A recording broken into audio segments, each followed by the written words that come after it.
Então, muito bom dia a todos.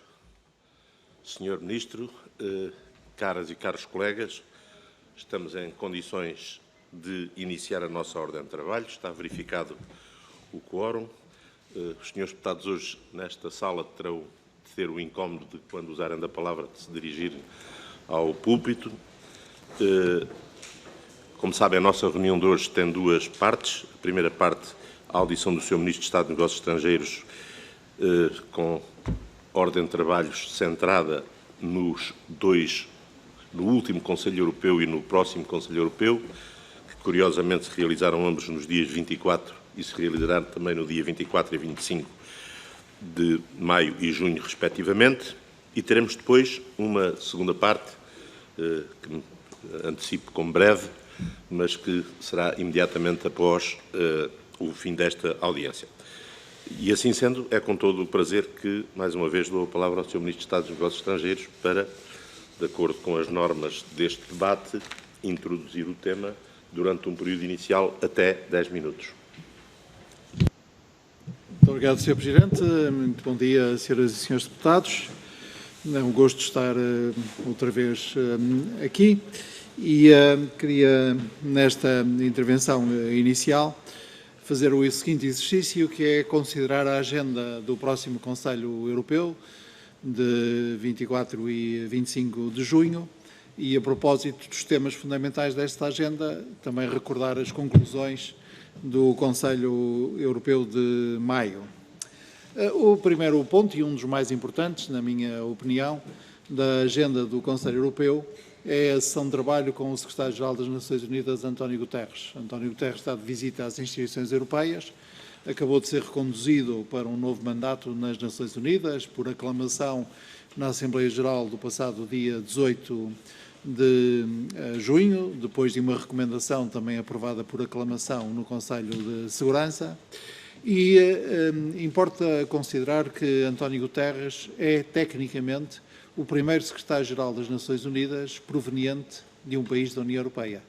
Já tinha havido vários secretários-gerais europeus das Nações Unidas, um sueco, um austríaco, um norueguês, mas, no caso do sueco e da Áustria, do austríaco, numa altura em que os respectivos países não eram membros das comunidades europeias. E, portanto, para todos os efeitos, António Guterres é o primeiro secretário-geral das Nações Unidas que é proveniente de um país da União Europeia, e será muito importante a sessão de trabalho com ele, aliás, antes também, certamente, o discurso no plenário do Parlamento Europeu, e os temas que serão considerados nessa sessão de trabalho. Depois, o Conselho, que é o último Conselho da Presidência Portuguesa, começará com a apresentação por parte do Primeiro-Ministro português do relatório da Presidência Portuguesa da União Europeia. O segundo tema que queria considerar é o relativo à ação climática. Já no Conselho Europeu de maio, o Conselho, os líderes tinham saudado o acordo conseguido entre o Conselho, a Comissão e o Parlamento Europeu, ou melhor dito, entre o Conselho e o Parlamento Europeu sobre a Lei do Clima. Entretanto, esse acordo evoluiu e hoje mesmo decorre, com a participação em nome do Conselho da Secretária de Estado dos Assuntos Europeus de Portugal, por isso é que não está aqui presente, a discussão final no Parlamento Europeu da Lei Europeia do Clima, e hoje à noite decorrerá a votação e, portanto, quando o Conselho Europeu se iniciar, certamente que a Lei Europeia do Clima já terá passado todas as etapas da aprovação, e os líderes europeus certamente saudarão esse facto nas suas conclusões.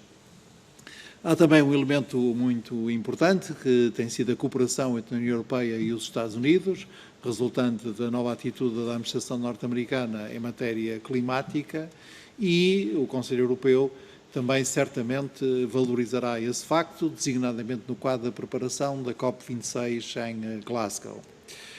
No momento em que falamos, não é claro se vamos ou não conseguir finalizar a reforma da política agrícola comum, visto que, se o conseguirmos, esse também será um elemento muito importante do ponto de vista da transição verde, visto que a reforma tem como um dos seus elementos fundamentais a chamada arquitetura verde da PAC, portanto, uma aproximação da política agrícola comum aos critérios e padrões de sustentabilidade ambiental.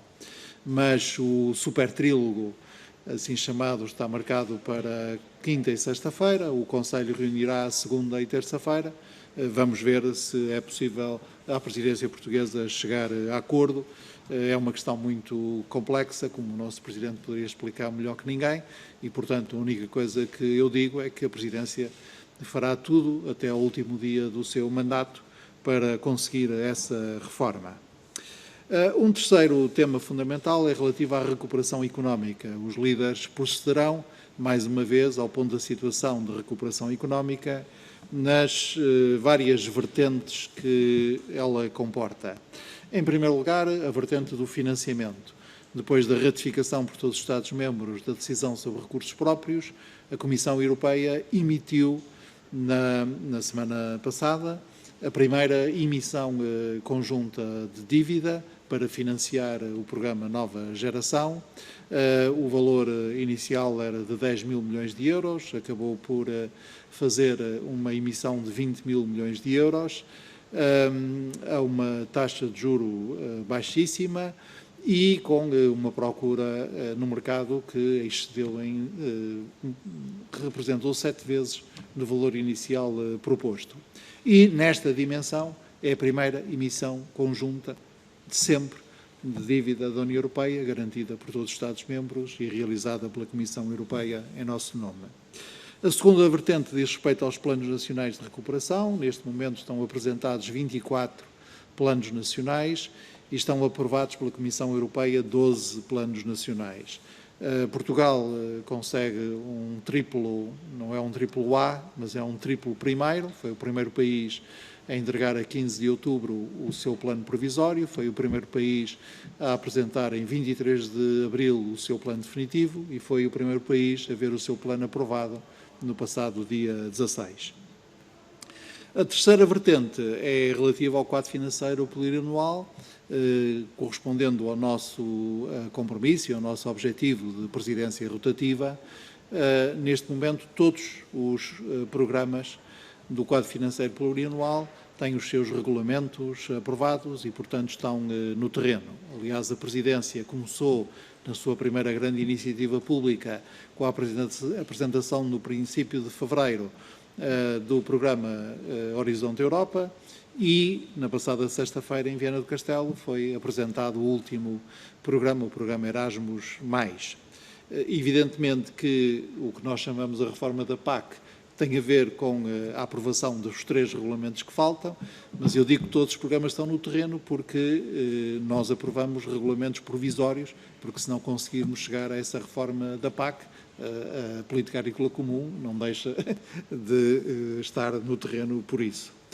O elemento muito interessante que ocorrerá no Conselho Europeu de amanhã e depois de amanhã será a ênfase na dimensão da recuperação económica do seu volet, do seu pilar social por parte dos líderes europeus.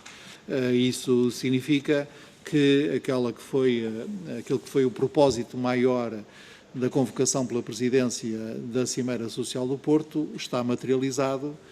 Os líderes europeus amanhã serão claros em considerar que uma das condições da recuperação económica é justamente a ênfase no modelo social do Porto, do modelo social europeu, e referir-se-ão de novo quer ao compromisso social, quer à declaração do Porto. Um quinto tema fundamental, o relativo ao combate à pandemia. O Conselho saudará a aprovação célere do certificado digital da Covid da União Europeia e também a revisão das recomendações sobre viagens, fará o ponto da situação da vacinação na Europa, e também da cooperação e do envolvimento europeu na universalização da vacinação, designadamente com as 2 decisões tomadas pelos líderes europeus em maio, uma nova doação suplementar de 100 milhões de vacinas, para países africanos e latino-americanos, assim como da vizinhança leste e sul, e também o investimento em até 1.000 milhões de euros no desenvolvimento de capacidades de produção de vacina, designadamente em África. Os líderes terão também um debate no quadro da preparação da próxima Assembleia Geral da Organização Mundial de Saúde, de uma das próximas Assembleias Gerais, na perspectiva de criar condições para que haja um tratado internacional contra pandemias. É interessante notar, deixarei depois para desenvolvimentos suplementares, que o Conselho Europeu dedicará um ponto específico da sua agenda às migrações e, no que diz respeito à ação externa, terá em conta o relatório apresentado pelo Alto Representante sobre as relações entre a União Europeia e a Rússia, fará o ponto da situação das relações com o Reino Unido, terá um debate sobre a Turquia e fará o ponto da situação das medidas restritivas aprovadas e executadas ou em curso de execução contra o regime da Bielorrússia. Muito obrigado. Muito obrigado, Sr. Ministro, pelo escrupuloso cumprimento do seu tempo. Se me é permitido, só para uma informaçãozinha complementar, relativamente à PAC, ela em qualquer circunstância só entrará em vigor 2 anos depois, porque tal como aconteceu no período anterior em que houve um ano de prolongamento, agora haverá 2. Portanto, na prática, a PAC só entra em vigor em 2023 com as novas regras, sendo que até lá se aplicarão as velhas regras com o novo dinheiro. Portanto, é de facto muito complicada o chamado complemento de programação e toda a regulamentação no detalhe. Vamos então dar início ao debate. Como sabem, a nossa grelha tem 3 rondas, uma primeira com um máximo de 6 minutos por grupo parlamentar, uma segunda com um máximo de 4, uma terceira com um máximo de 2. Como é habitual, darei a palavra por ordem decrescente de representatividade aos grupos parlamentares, começando pelo Partido Socialista. O Sr. Deputado Pedro Segonho tem a palavra.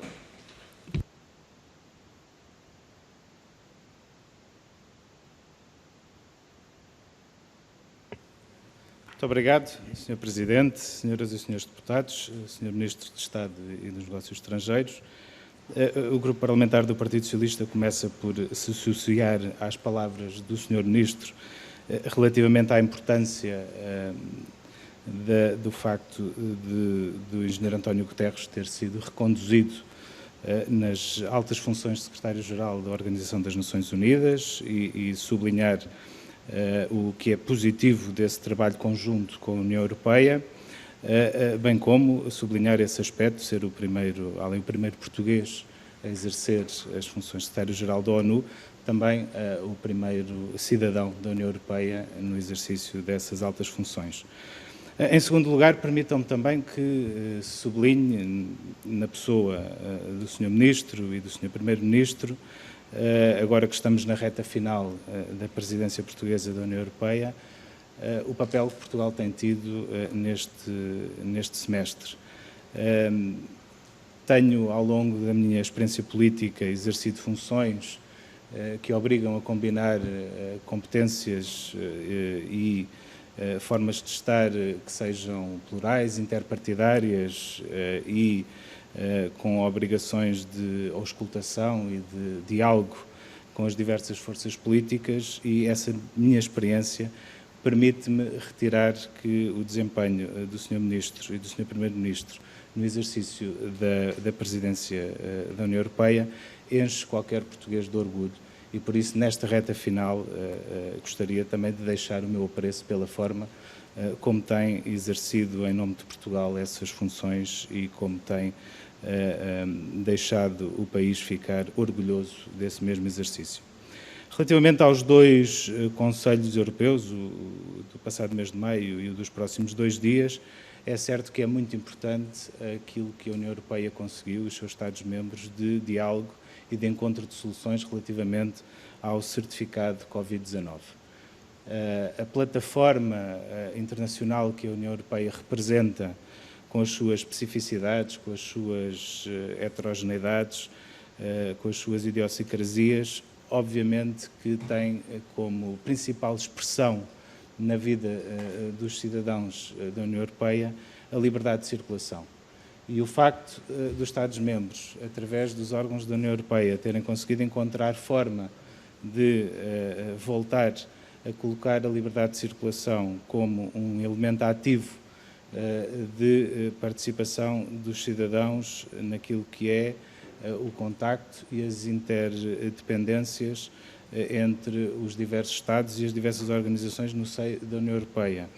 E o facto de ser um grande estímulo, quer à vida económica, quer à vida social, obviamente que é algo que devemos sublinhar pela importância que permite fazer com que possamos olhar o futuro de outra forma.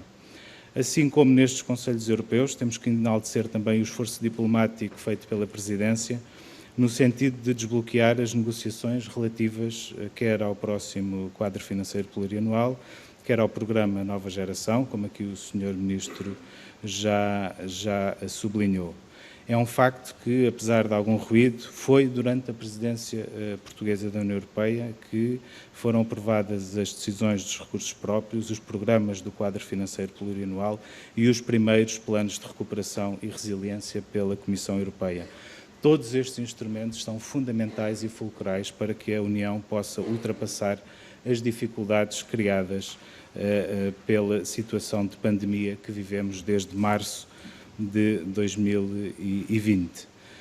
Sendo certo ainda que, no âmbito da defesa dos princípios europeus, a Presidência foi fulcral para também desbloquear as audições presenciais à Polónia e à Hungria no âmbito do artigo 7º, que se encontravam bloqueadas há 2 anos.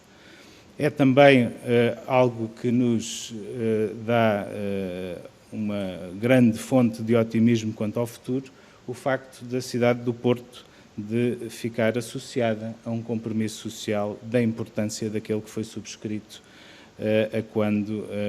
do Conselho Europeu no Porto.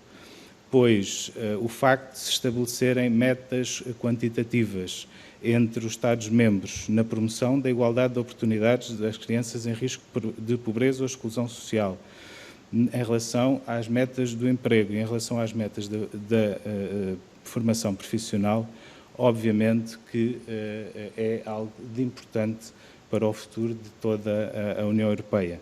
E neste sentido, sabendo que esta dimensão social não se pode desligar das questões das migrações, perguntamos de que forma é que, um pouco mais detalhado, o Conselho Europeu pretende fazer a ponte para o novo pacto para as migrações e asilo no âmbito deste compromisso social da União Europeia.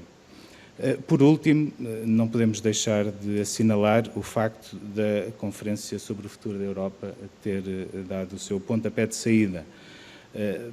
Obviamente não como há alguns meses atrás gostaríamos que tivesse sido, ou há 2 anos atrás gostaríamos que tivesse sido de forma presencial por toda a União Europeia e com o envolvimento das massas dos cidadãos. Ainda não estamos numa fase em que isso seja possível, mas de facto encontrou-se, através da plataforma digital multilingue e através da forma como a primeira sessão plenária e os encontros de cidadãos vão ser organizados, encontrou-se uma forma ideal de poder envolver todas e todos nesta conferência sobre o futuro da Europa e também queremos realçar a forma como o governo português, através do seu Ministro de Estado e dos Negócios Estrangeiros e toda a sua equipa, se empenharam no lançamento desta conferência sobre o futuro da Europa, que também o nosso Presidente da Comissão tem sabido representar-nos no seio da concretização desta conferência e esperamos que seja de facto um momento alto da União e que possamos descobrir caminhos que envolvam todas e todos para o futuro da União Europeia. Muito obrigado, Sr. Ministro. Muito obrigado, Sr. Presidente. Obrigado, Sr. Deputado. É agora a vez do Sr. Ministro de responder. Muito obrigado. Agradeço as felicitações e devolvo-as, porque a participação do Parlamento Português e de todos os partidos nele representados foi também muito importante para o sucesso desta presidência e vou focar-me nas 4 questões que o Sr. Deputado Pedro Cegonho salientou. A primeira relativa ao artigo 7º. Ontem decorreram as audições presenciais de Hungria e Polónia, ao abrigo do artigo 7º, número 1 do Tratado da União Europeia. Eram audições, são passos essenciais para continuar com os processos abertos contra esses dois países por violação das regras do artigo 3º, portanto, por violações de regras do Estado de Direito, e foi um compromisso da presidência portuguesa de realizar logo que elas fossem possíveis, elas que têm que ser em conselho formal e têm que ser um conselho formal presencial por razões óbvias, e elas foram realizadas no primeiro conselho formal presencial da presidência portuguesa. As audições estavam por realizar, num caso desde o fim de 2019, no outro caso mesmo antes deste período, e portanto um hiato de 2 anos foi assim ultrapassado. Mas esse não foi o único elemento do nosso trabalho em torno do Estado de Direito. Nós realizamos a análise do segundo grupo de Estados-membros, 5 Estados-membros, ao abrigo do novo mecanismo do Estado de Direito na União Europeia, através da avaliação entre pares aprofundada, e também realizamos a primeira conferência de alto nível em co-organização com a Comissão Europeia, promovida por uma presidência sobre o Estado de Direito em Coimbra no passado mês de maio. Ao mesmo tempo, vários temas que são essenciais no domínio do Estado de Direito, designadamente os temas da igualdade, tiveram progressos durante a nossa presidência. Refiro-me à estratégia de igualdade de género, à estratégia de combate ao racismo e à xenofobia e a análise do impacto da pandemia sobre os direitos LGBTIQ+.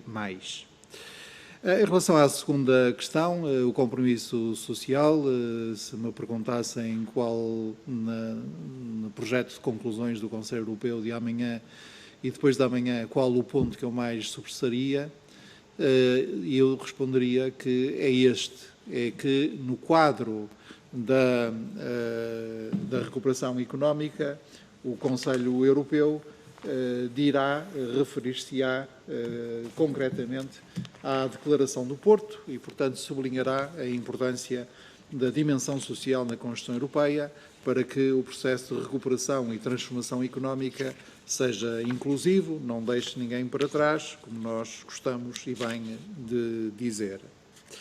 A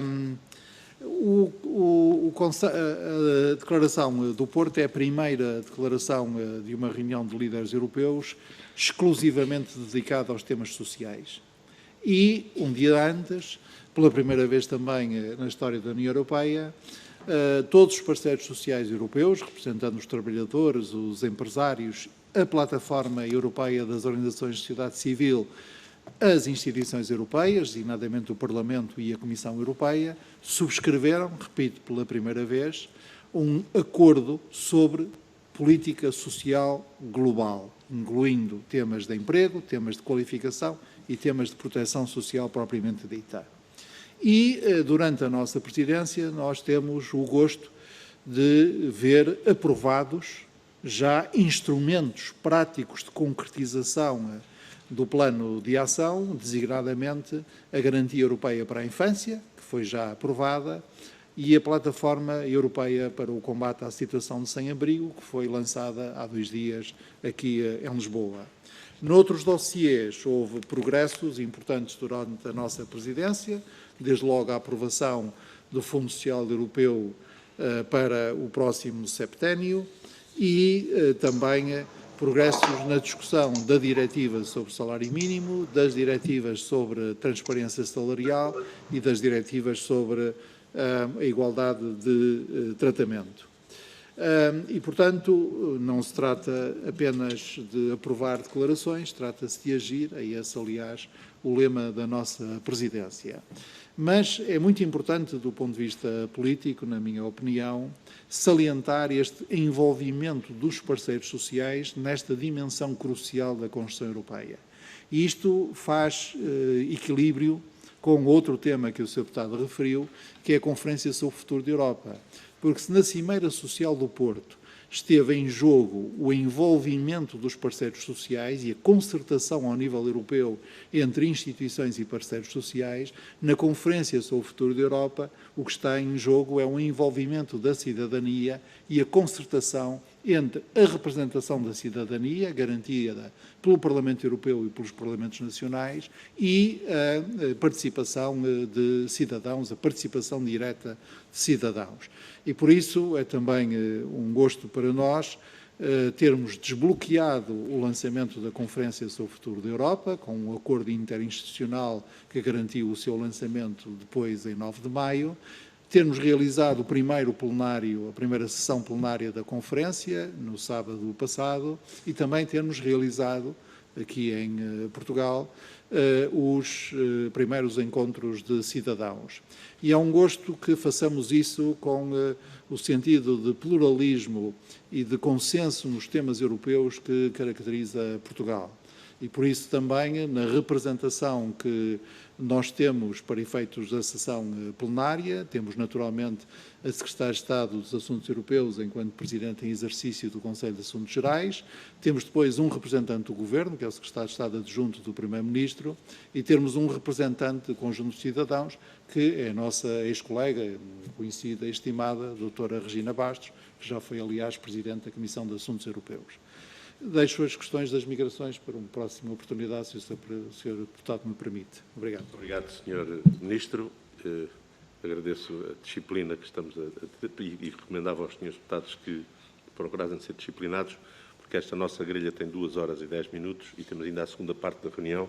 Portanto, eu procurei alertar se algum dos senhores, ainda que isto seja a tarefa mais penosa para quem está na mesa, porque às vezes isso implica o corte de raciocínio e de informações úteis, mas procurarei que cumpramos a nossa ordem do dia.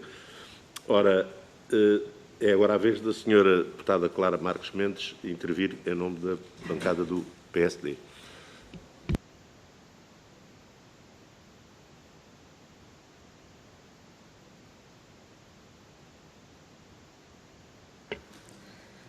Muito obrigada, Sr. Presidente.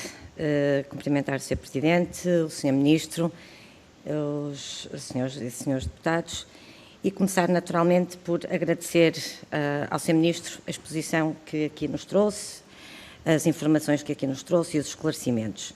Contudo, há aspectos que vou ter que novamente mencionar, solicitando esclarecimentos, deixando algumas observações e colocando algumas questões. E começar por aquilo que é, neste momento, aquilo que mais preocupa as pessoas, que mais preocupa os portugueses, que é a recuperação económica. Nós estamos a viver, desde 2020, uma grave crise económica e social e, portanto, impõe-se que o enfoque seja dado à recuperação económica e social. E dizer, Sr. Ministro, a este respeito que, apesar de Portugal ter sido um dos países mais afetados pela pandemia, toda a Europa foi, todo o mundo foi, mas apesar de Portugal ter sido um país fortemente afetado por esta pandemia, Portugal é dos países que menos investe. Isso são factos, não é o PSD propriamente que o diz, são factos. Neste momento temos quase mais de meio milhão de desempregados. Portugal foi o país que menos investiu em 2020, um valor equivalente a 2,2% do PIB, largamente abaixo dos 3,1% da média da zona euro. E, portanto, isto é de facto uma situação que nos faz preocupar, nos faz repensar, porque não combater a crise, além de ser uma forma de agravar, é uma forma de permitir que ela cresça. E nós não compreendemos que, de facto, que esta seja a atitude do Governo, que, como referi, fortemente afetado pela pandemia, não consiga acudir conforme deve às empresas, aos trabalhadores e às famílias. E desde logo salientar aqui que os apoios, Sr. Ministro, nós temos dito isto reiteradas vezes, infelizmente a situação mantém-se, os apoios que foram criados desde 2020 até à data tardam em chegar às pessoas. Por excessos de burocracia, por várias entropias nos processos em que se pede apoio, mas, na verdade, os verdadeiros destinatários destes apoios queixam-se diariamente. São as empresas, são os trabalhadores, são as famílias. E, naturalmente, que o facto destes atrasos serem sucessivos, isto faz com que muitas pessoas percam os seus negócios, possam continuar com os seus negócios, percam empregos e isto com prejuízos. E, portanto, esta é uma nota, de certa forma, uma nota de lamento e esperemos que esta situação se inverta com o dinheiro que irá chegar. E, portanto, eu queria deixar esta observação e, desde logo, dizer que lamentamos que o layoff simplificado tenha sido mais complicado do que, efetivamente, deveria. E depois, Sr. Ministro, dizer que, relativamente a esta matéria, a esta crise, temos a Europa que veio criar um fundo para apoio no âmbito desta pandemia. Mas, infelizmente, as verbas tardam em chegar. Apesar de já aprovado, a verdade é que os destinatários destes apoios ainda não viram dinheiro. Isto é difícil compreender para as pessoas, apesar de todos termos consciência que isto é uma situação nova, que ninguém estava à espera e preparado para esta pandemia. A verdade é que, passado tanto tempo, é difícil explicar às empresas, é difícil explicar aos trabalhadores, é difícil explicar às famílias que muito se anuncia e pouco se concretiza. E quanto ao plano de recuperação e resiliência português, há aqui algumas notas que importa desde já dizer, e aquilo que o PSD também já disse com preocupação, e de facto tivemos a oportunidade de o dizer numa fase ainda preliminar, infelizmente o Governo não mudou a opinião, e porque nós entendemos que não há o verdadeiro equilíbrio, ou seja, o equilíbrio que se impunha entre aquilo que é o apoio privado e o apoio público. E, portanto, isto, sendo que, maioritariamente, do nosso tecido empresarial são micro e pequenas empresas, nós temos, de facto, alguma dificuldade em compreender esta falta de apoio. Aliás, nós poderemos dizer que ao longo das centenas de páginas do Plano de Recuperação e Resiliência temos estado por todo lado e as empresas quase em rodapé. E, portanto, isto é de facto muito difícil de se explicar às pessoas e, sobretudo, Sr. Ministro, com este tipo de opções, nós só prejudicamos, de facto, a nossa economia.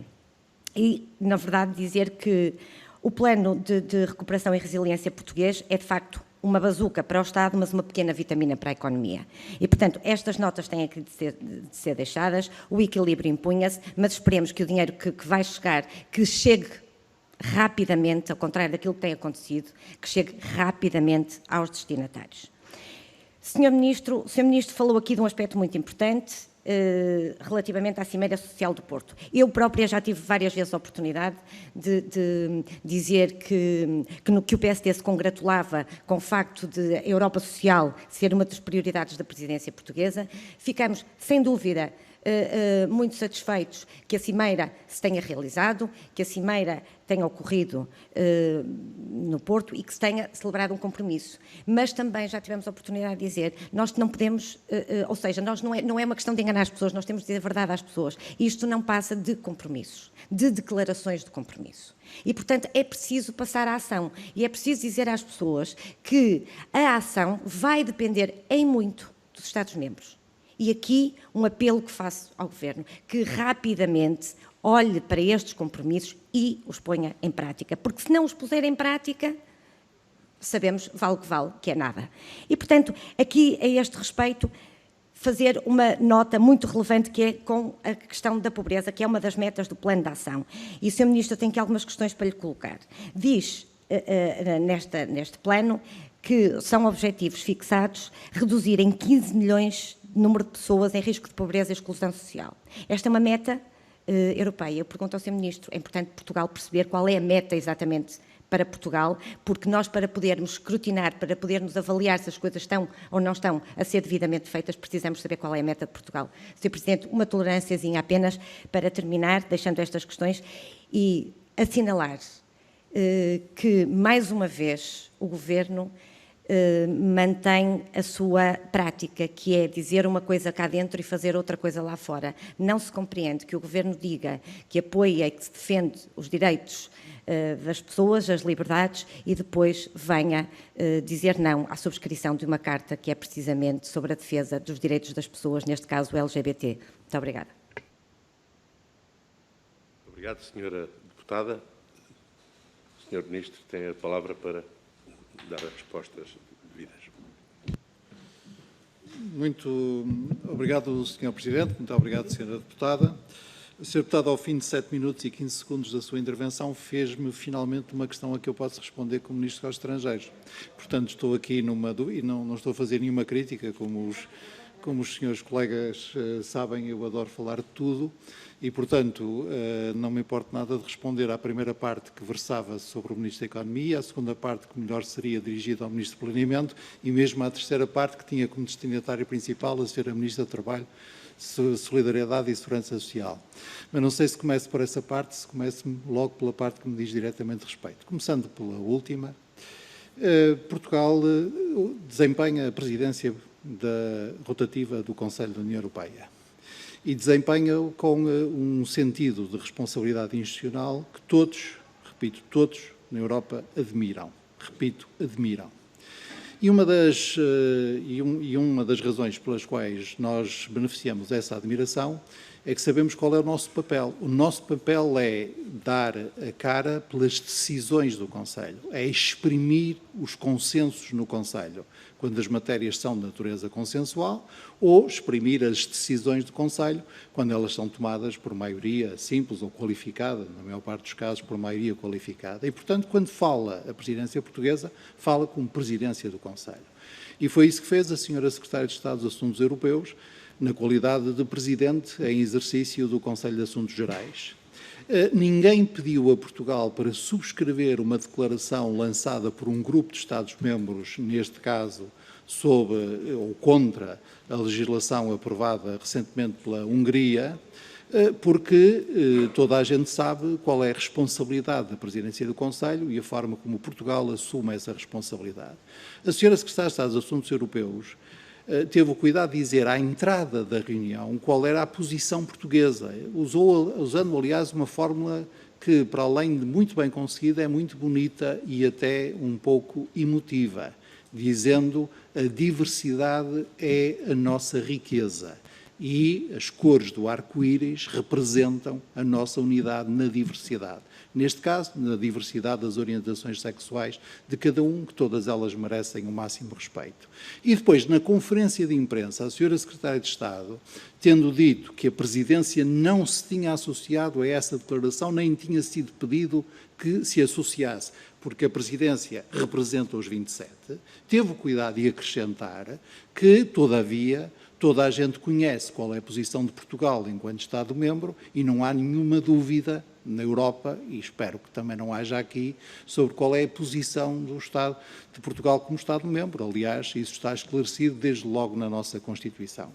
E, portanto, não fiquemos só pelos títulos, olhemos para o conjunto das declarações que fazemos e, sobretudo, compreendamos bem qual é a responsabilidade institucional da presidência do Conselho. Espero que não haja nenhuma dúvida sobre isso. Do nosso ponto de vista, a legislação recentemente aprovada pela Hungria é uma legislação indigna, que se afasta muito consideravelmente do que são os valores europeus, na qual o Estado português não se reconhece, que o Estado português não se acompanha, e isso pensa o Governo, e estou certo que o pensa também o Parlamento e os demais órgãos de soberania. Agora, quanto às questões dirigidas aos meus colegas. Quanto à recuperação económica, diz a senhora deputada, o dinheiro tarda em chegar. E é verdade. E por isso mesmo, calçando outra vez os meus sapatos de Ministro dos Estrangeiros, espero que a senhora deputada esteja de acordo comigo quando eu vou repetir que Portugal tudo fez para acelerar quer o processo de decisão europeu, incluindo a ratificação da decisão de recursos próprios, condição necessária para que a Comissão Europeia pudesse ir aos mercados, quer do ponto de vista nacional. Repito, fomos o primeiro país a apresentar o Plano Nacional de Recuperação e Resiliência, quer na sua primeira versão, quer na sua versão definitiva. Fomos o primeiro país a ver esse plano aprovado, seremos o primeiro país a beneficiar do adiantamento da primeira tranche do pré-financiamento desse plano. A distinção entre apoio privado e apoio público não faz nenhum sentido. Em primeiro lugar, porque o plano é um plano de apoios, é um plano de reformas e de investimento.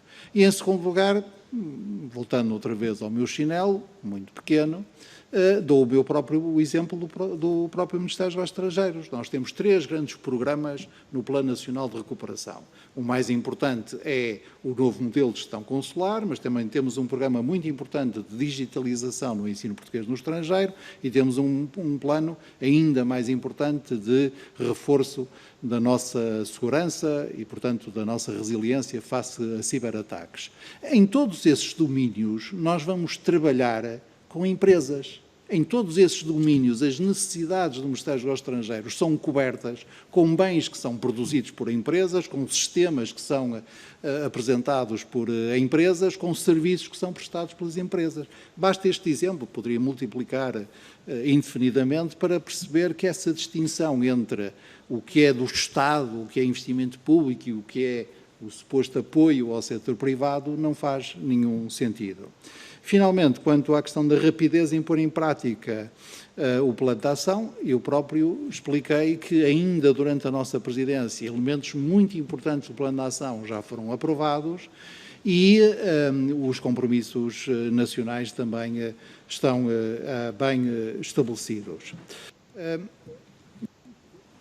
Peço desculpa, já passei 20 segundos. Para tocar uma campainha. Ok.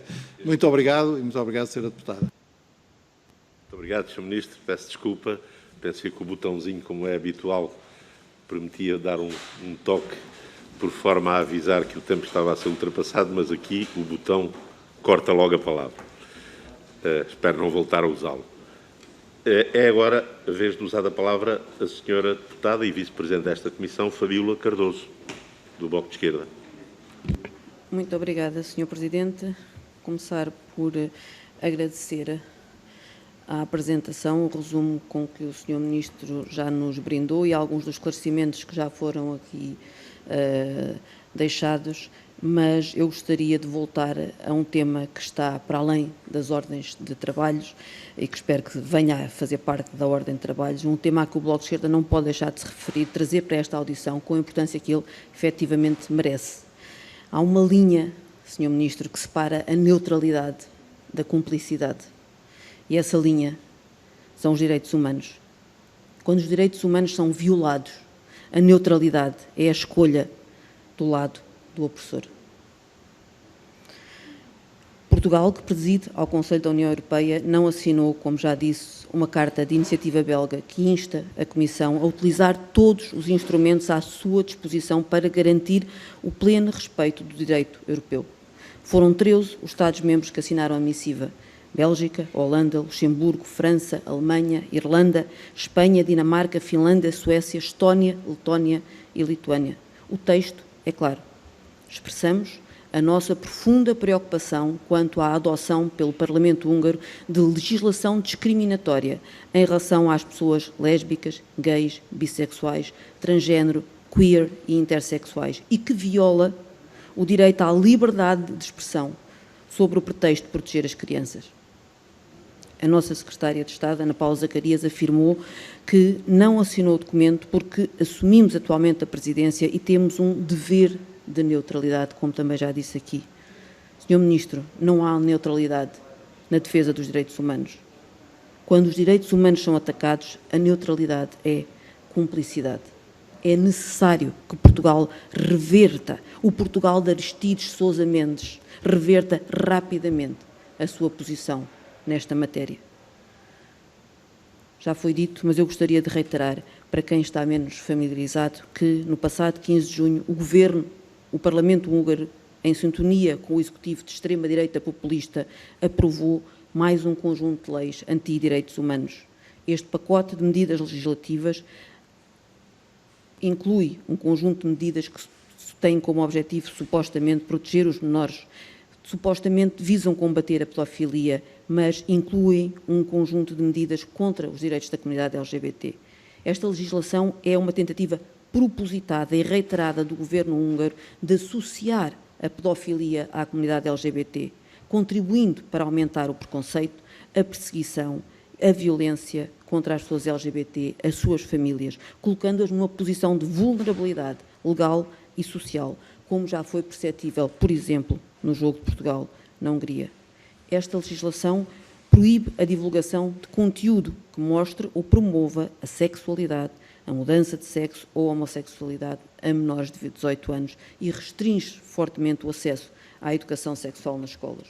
Todo o discurso público sobre pessoas lésbicas, gays, bissexuais, intersexuais ou identidades não normativas será legalmente alvo de perseguição. Filmes, séries, livros, músicas, que de qualquer maneira refiram sexualidade, podem ser censurados.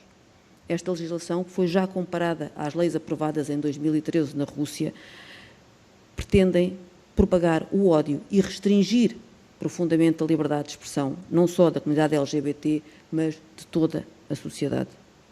Demos entrada, já na Assembleia da República, de mais um voto de condenação que pretende manifestar também a nossa solidariedade para com quem exige a defesa dos direitos humanos e da liberdade naquele país e vê a sua segurança e liberdade crescentemente ameaçadas. As vozes de descontentamento e repúdio têm-se feito ouvir de forma clara, incluindo a da própria Presidente da Comissão Europeia, que afirmou: acredito numa Europa que abraça a diversidade, não numa Europa que a esconde das nossas crianças. Mas o governo português e a sua presidência do Conselho escolhe a neutralidade. Os direitos LGBT são direitos humanos e o direito à igualdade de tratamento e à não discriminação é um direito fundamental, consagrado nos tratados e na Carta dos Direitos Fundamentais. Ouvimos aquilo que foi dito e louvamos a retoma dos processos ao abrigo do artigo 7º da Polónia e da Hungria, mas ainda assim o Estado de Direito e a democracia definham nesses países, ameaçando contagiar outros. Não concorda, Sr. Ministro? É uma triste maneira de terminar a presidência portuguesa. Obrigada. Muito obrigado, Sra. Deputada. Sr. Ministro, tem agora a oportunidade de responder. Muito obrigado, Sr. Presidente. Muito obrigado, Sra. Deputada. Eu acho que a sua intervenção labora toda num equívoco. Se a pergunta é se o governo português condena a legislação aprovada pelo Parlamento húngaro, a resposta é sim, ponto de exclamação. Do nosso ponto de vista, essa legislação que o Parlamento húngaro aprovou é uma legislação contrária aos valores europeus e, portanto, esperamos que seja revertida o mais depressa possível. Isso é claro e é a posição do governo português, julgo que será a posição do Parlamento português e dos demais órgãos de soberania nas suas competências próprias. Agora, o equívoco está em saber qual é o posicionamento que, em relação a qualquer questão, deve adotar a presidência em exercício do Conselho. A presidência em exercício do Conselho dirige as reuniões do Conselho, dirige os processos legislativos que têm o Conselho como um dos seus co-decisores e dirige os processos políticos que implicam tomada de posição do Conselho, seja do ponto de vista de orientação geral, seja do ponto de vista de mandatos, seja do ponto de vista de debate político stricto sensu. E, enquanto tal, a presidência do Conselho representa os 27 e representa a posição dos 27 a que, na União Europeia, se chega de determinadas formas. Pode chegar por unanimidade, se for em matéria de política externa, se for em matéria de política de defesa, se for em matéria de política fiscal, a unanimidade é exigida. Pode chegar por consenso, o consenso é indispensável, por exemplo, no âmbito do Conselho Europeu. Pode chegar por maioria qualificada ou a chamada maioria qualificada invertida, ou pode chegar por maioria simples. E o que a presidência em exercício faz é assumir as posições do Conselho. E, portanto, a presidência em exercício não se associa à tomada de posição de países individuais ou de grupos de países individuais, sejam eles 13, 2, 4, 18 ou 1. Não porque tenha um dever de neutralidade em matéria normativa, tem um dever de neutralidade em matéria institucional. Esse é, salvo melhor opinião, Sra. Deputada, o equívoco em que toda a sua intervenção labora. A Sra. Deputada, julgo que de forma não deliberada, quer fazer deslizar a fórmula usada pela Sra. Secretária de Estado, um dever de neutralidade em relação aos Estados-membros, um dever de neutralidade em matéria institucional, para aquilo que é um dever de neutralidade em matéria normativa ético-moral. E para justamente impedir qualquer equívoco, é que a Sra. Secretária de Estado, antes de assumir a presidência da reunião, fez declarações públicas sem nenhuma espécie de ambiguidade, usando, aliás, como parece ser, uma fórmula, quer do ponto de vista retórico, quer do ponto de vista moral, excelente, chamando a atenção para que o que faz a nossa força é a nossa diversidade. E a diversidade passa também pelo respeito, pela liberdade de cada um e pela dignidade de cada um nas diferentes opções que toma, incluindo nas suas orientações sexuais. Agora, a sua intervenção, também se me permite, merece-me a mim uma crítica política. Porque, como a Sra. Deputada também lembrou, mas en passant na sua reunião, na sua intervenção, peço desculpa, ontem foi dado um passo muito importante para trazer de novo, ou tentar trazer de novo, a Hungria para o espaço normativo e ético constitutivo da União Europeia. Porque ontem foram realizadas, ao fim de 2 anos, sem se poder fazê-lo, ou querer fazê-lo, foram realizadas as audições presenciais para fazer avançar o processo que foi aberto, aliás, por iniciativa do Parlamento Europeu, contra a Turquia por violação do Estado de Direito. Isso foi feito, e foi feito por responsabilidade da presidência portuguesa, e foi feito sob a liderança da presidência portuguesa, e foi feito ontem. E acho extraordinário que se procure criar agora um episódio ao lado, cujo objetivo, não digo que pretendido, mas cujo resultado é obscurecer esse avanço que foi dado ontem, muito importante, da defesa do Estado de Direito na Europa. Portanto, o equívoco não tem razão nenhuma de ser. Se a pergunta é o que é que o Estado português, o que é que o governo português pensa da legislação aprovada no Parlamento húngaro, a resposta é, pensa que ela é indigna. O que é que a presidência portuguesa tem como responsabilidade? Tem como responsabilidade exprimir as posições do Conselho. E se o Conselho vier a adotar uma posição de condenação, a presidência exprimi-lo-á, desculpem. E não há nenhuma dúvida entre o sentido que deve ser dado à expressão de dever de neutralidade, que é institucional e não ética, e não há nenhuma dúvida também sobre o que realmente aconteceu ontem no Luxemburgo. E o que aconteceu ontem no Luxemburgo foi um passo essencial, indispensável e qualitativo no processo aberto contra a Hungria por violação do Estado de Direito. Obrigado. Muito obrigado, Sr. Ministro. Dou agora a palavra ao Sr. Deputado Bruno Dias, do Grupo Parlamentar do PCP.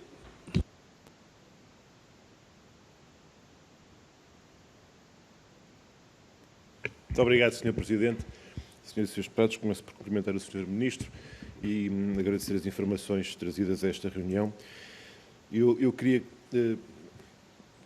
colocar algumas questões, procurando seguir, digamos, a sequência das informações que apresentou na sua intervenção inicial, começando pelo tema do encontro com o Secretário-Geral das Nações Unidas, António Guterres, e com esse assunto que é para nós muito importante por fortíssimas razões, e não apenas pela razão que também nos diz muito do facto de António Guterres ser cidadão português, mas pela importância da valorização das Nações Unidas e do seu papel e do sistema das Nações Unidas na resposta aos vários problemas que enfrentamos atualmente, a começar pela questão da epidemia da Covid-19 e do combate à epidemia da Covid-19 em 2 aspectos que o Sr. Ministro também mencionou, quer a questão da vacinação, quer a questão que mencionou depois, a propósito da recuperação económica, da implementação dos chamados certificados verdes digitais.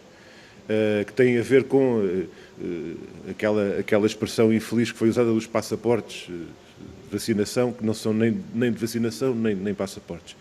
Mas pronto, essas duas matérias têm um aspecto que deve ser relacionado com o trabalho do sistema das Nações Unidas e não tem sido valorizado suficientemente essa relação e esse trabalho conjunto que deve ser apoiado também pela União Europeia e por Portugal à cabeça em relação àquilo que está a ser feito na ONU, nomeadamente na OMS. Já tivemos a discussão, que não vale a pena repetir, sobre a própria decisão de constituir o sistema de certificados verdes digitais, os certificados de imunização, digamos assim, por aquilo que representa de duplicação paralela do próprio processo e do trabalho que está a ser levado a cabo no âmbito da OMS, no âmbito das Nações Unidas. Aliás, já tivemos a ocasião de suscitar aqui o trabalho que tem vindo a ser feito pelo Smart Vaccination Certificate Group, em que a União Europeia participa e que tem sido um esforço das Nações Unidas, por via da OMS, de desenvolver e modernizar o sistema que já existe e tornando de facto universalizá-lo, democratizá-lo a todos os países do mundo e criando de facto uma interoperabilidade que é fundamental para a articulação das viagens a nível global. E a pergunta é se o governo português, se a presidência portuguesa, no encontro que está previsto com o secretário-geral da ONU, tem esta matéria em cima da mesa, em agenda, relativamente a um processo que para nós levantou esta preocupação e esta perplexidade, que é os esforços que deveriam ser dirigidos para apoiar e dar mais força a esse importante trabalho que na ONU está a ser feito com os certificados digitais, eu diria globais, encontra, apesar de tudo, esta duplicação, esta pista paralela de um sistema que avança apenas no contexto da União Europeia. E a mesma coisa em relação às vacinas. E esta abordagem também já foi feita, como o Sr. Ministro se recorda. O Sr. Ministro anunciou mais 1 milhão de doses. Peço desculpa porque o número eu apontei, mas anunciou um reforço substancial dos 100 milhões e mais 1.000 milhões de euros em termos de apoio ao investimento para capacidades de produção. Esses 100 milhões de vacinas é uma decisão tomada no âmbito bilateral entre países da União Europeia, entre a União Europeia e os países a quem se dirige essa doação. Não estamos a falar, portanto, do sistema COVAX, para o qual também a União Europeia é contribuinte e participa, mas há aqui esta dupla orientação daquilo que alguns têm chamado a geopolítica da vacina, o que é algo que levanta também preocupações e análises que devem ser feitas do ponto de vista das repercussões e das implicações eu não vou dizer do aproveitamento, mas é da orientação que é dada do ponto de vista político na resposta e no combate à epidemia da Covid-19. E, portanto, não podíamos deixar de colocar esta questão, bem como uma outra que tem a ver com outro ponto que está na agenda do Conselho e que tem a ver com a avaliação ou a revisão das decisões sobre viagens e o regime de admissão e capacidade de viajar por parte dos cidadãos da União Europeia, de Estados-membros da União Europeia e de países terceiros. E eu pergunto se, em relação àquilo que já hoje está colocado, nomeadamente a um país que nos diz muito por razões evidentes, que é o Brasil, e aquilo que está hoje colocado e que já está hoje em vigor, que é a obrigatoriedade de 14 dias de isolamento profilático e de realização de testes RT-PCR para cidadãos que sejam provenientes do Brasil, também da Índia, Nepal e África do Sul. Ora, a pergunta é se o Sr. Ministro nos pode confirmar se já hoje em dia deixou de haver margem para situações absurdas como aquela que assistimos nos últimos tempos, em que as grandes dificuldades e as restrições relativamente a estes isolamentos profiláticos eram contornados por viagens através de Madrid, ou através de Paris, ou através de Amsterdão, se essa situação está ultrapassada e que a abordagem está a ser feita relativamente a uma liberdade de circulação que depois acaba por ser profundamente deturpada, digamos assim, e criando desigualdades e, no caso da nossa TAP, criando situações verdadeiramente aberrantes que prejudicaram tanto o interesse nacional e a nossa companhia. Muito obrigado, Sr. Presidente. Muito obrigado, Sr. Deputado. Bruno Dias. Sr. Ministro, tem a palavra, Sr. Ministro. Muito obrigado, Sr. Presidente. Agradeço as questões colocadas pelo Sr. Deputado Bruno Dias. Evidentemente que a questão da vacinação será um dos temas fortes da sessão de trabalho com o Secretário-Geral das Nações Unidas. Como eu acompanhei o Sr. Presidente da República na reunião bilateral havida com o Secretário-Geral no passado dia 18, sei bem que a preocupação principal do Secretário-Geral não está propriamente nos certificados de vacinação, mas na vacinação ela própria, visto que o ritmo de vacinação nos países ditos do sul global ainda é muito lento. E, portanto, a questão essencial aqui é na multiplicação da nossa capacidade de produção, designadamente fora da Europa e dos Estados Unidos, e da nossa capacidade de distribuição, portanto, e exportação das doses produzidas na Europa, nos Estados Unidos ou no Reino Unido.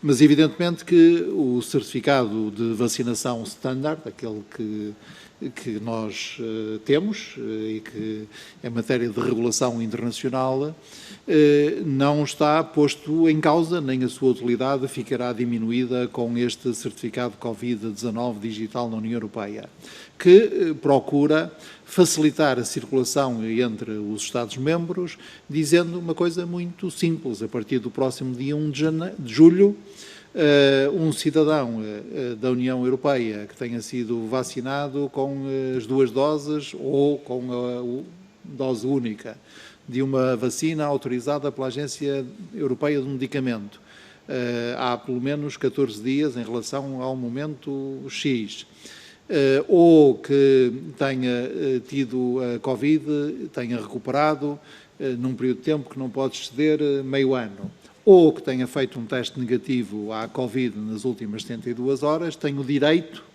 não é a possibilidade, tem o direito de circular entre os Estados-membros da União Europeia, a não ser que provenha de países com uma alta taxa de incidência de novos casos, superior, se não me falha a memória, a 500, em relação aos quais o Estado receptor pode impor medidas adicionais, ou a não ser que o país de onde provenha tenha uma situação epidemiológica tão difícil ou tão pouco conhecida, designadamente em função do surgimento de novas variantes ainda não identificadas plenamente, que a livre circulação para esse país não seja irrestrita.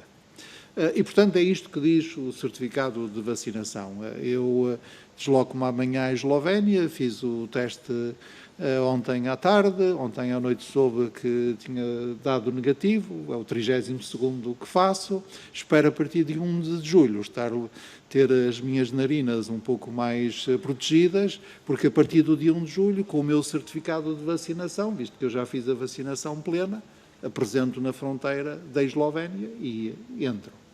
É essa a lógica. E como é essa a lógica, é difícil compreender as posições de governos de Estados-membros que agora querem propor novos critérios. O que nós fizemos em relação aos viajantes ingleses é aquilo que, a partir de 1 de julho, será mandatório, para usar uma expressão anglófona que agora se gosta de usar em Portugal, será obrigatório no âmbito da União Europeia. O que nós dissemos foi que os viajantes britânicos que vinham para Portugal e que vêm para Portugal, apresentando um teste negativo à chegada, realizado nos últimos 72 horas, podem entrar em Portugal. Não vejo que isso seja alguma maneira de escancarar Portugal aos ingleses, sem o cuidado de verificar as suas condições de saúde no que diz respeito à Covid-19.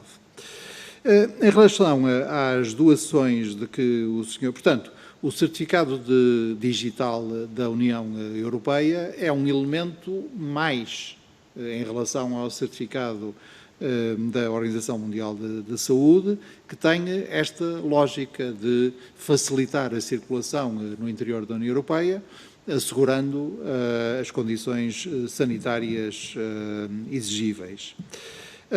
Esta lógica é mesmo a lógica que nos levou a rever as recomendações sobre viagens internas à União Europeia ou externas.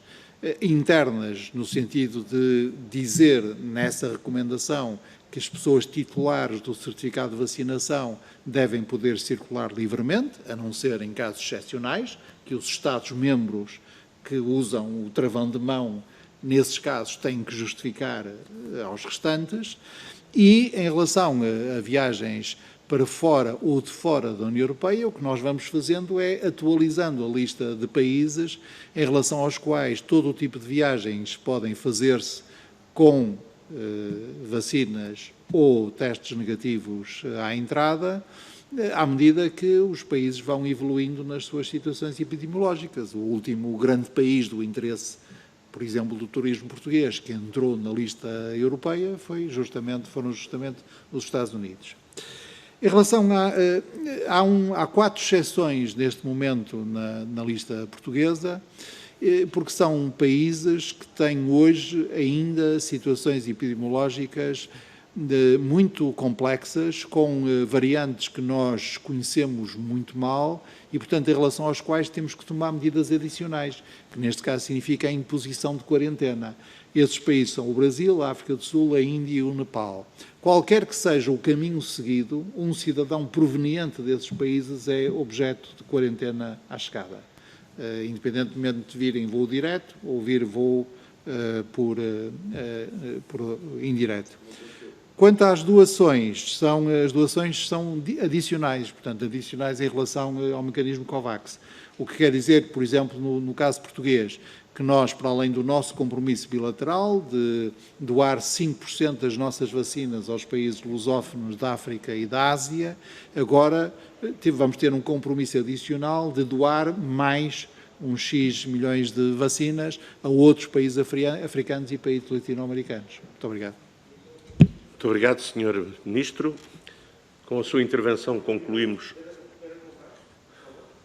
Não, é bilateral, é doação bilateral. É das nossas vacinas. Dizia eu que concluímos com esta intervenção a primeira ronda desta nossa audição. Passamos de imediato à segunda. Relembro que cada grupo parlamentar dispõe até 4 minutos. Falarão os deputados sucessivamente e o Sr. Ministro responderá ao conjunto das intervenções, dispondo para isso de tempo igual ao somatório das intervenções dos deputados. Dou assim a palavra, em primeiro lugar, à Sra. Deputada Rita Madeira, do Grupo Parlamentar do Partido Socialista.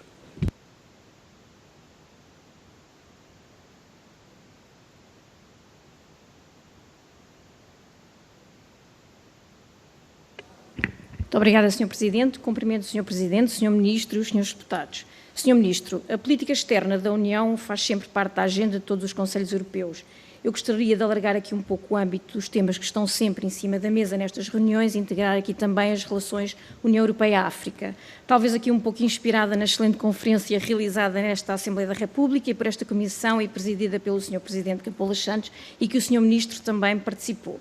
Foi natural que a presidência portuguesa quisesse destacar, impulsionar e colocar a África na agenda da União Europeia e por isso estabeleceu como uma das suas prioridades a promoção de uma Europa global e aberta ao mundo, instituindo como linha de ação a participação ativa na preparação da 6ª Cimeira UE-União Africana. A presidência portuguesa organizou um fórum de alto nível UE-África sobre investimento verde, com uma ampla participação da sociedade civil, de académicos, governantes e empresas, de modo a alavancar a criação de emprego e de riqueza através do alcance dos objetivos climáticos. A África é o continente com a população mais jovem a nível mundial, com cerca de 1 milhão de pessoas a entrar no mercado de trabalho todos os meses, e apesar disso, uma grande parte da sua população vive no limiar da pobreza.